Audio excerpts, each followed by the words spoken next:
Alaikum wa rahmatullahi wa barakatuh. Don't forget to subscribe my channel. تو ناظرین و سامعین، آج ہم روزے کے متعلق کچھ مسائل آپ کو بتانے جا رہے ہیں. غور سے سنیں، دھیان سے سنیں اور دوسرے تک بھی اسے پہنچائیں. وہ چیزیں جن سے روزہ ٹوٹ جاتا ہے، دھیان دیں، وہ چیزیں جن سے روزہ ٹوٹ جاتا ہے. نمبر 1، کان اور ناک میں دوا ڈالنا. کان اور ناک میں دوا ڈالنا. قصداً اپنے اختیار سے منہ بھر کے قے کرنا، یعنی منہ بھر کے قے کرنا.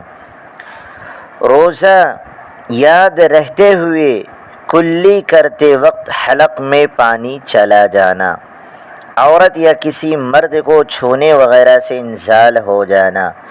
کوئی ایسی چیز نگل جانا جو عادتاً کھائی نہیں جاتی، جیسے لکڑی، لوہا اور کچے گیہوں کا دانہ وغیرہ.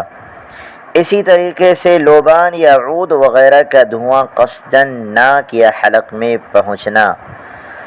بیڑی، سگریٹ اور حقہ پینا. اسی طریقے سے بھول کر کھا پی لیا، یاد آنے پر یہ خیال کیا کہ اب تو روزہ جاتا رہا، پھر قصداً کھا پی لیا، اس سے بھی روزہ ٹوٹ جاتا ہے.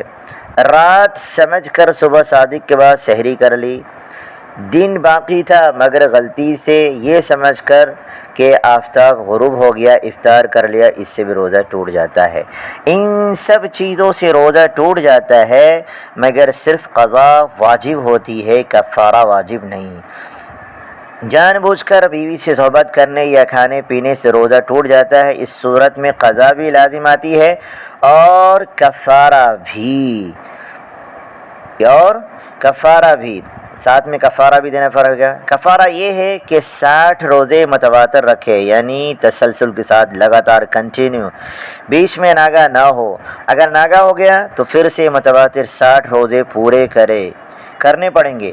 اور اگر روزے کی طاقت نہیں تو پھر 60 مسکینوں کو دونوں وقت پیٹ بھر کر کھانا کھلا دے.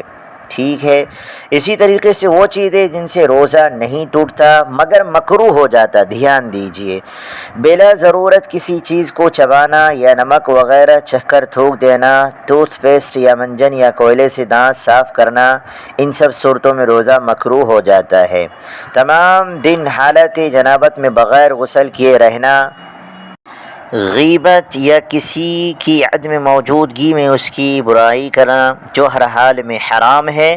روزہ میں اس کا گناہ اور بڑھ جاتا ہے.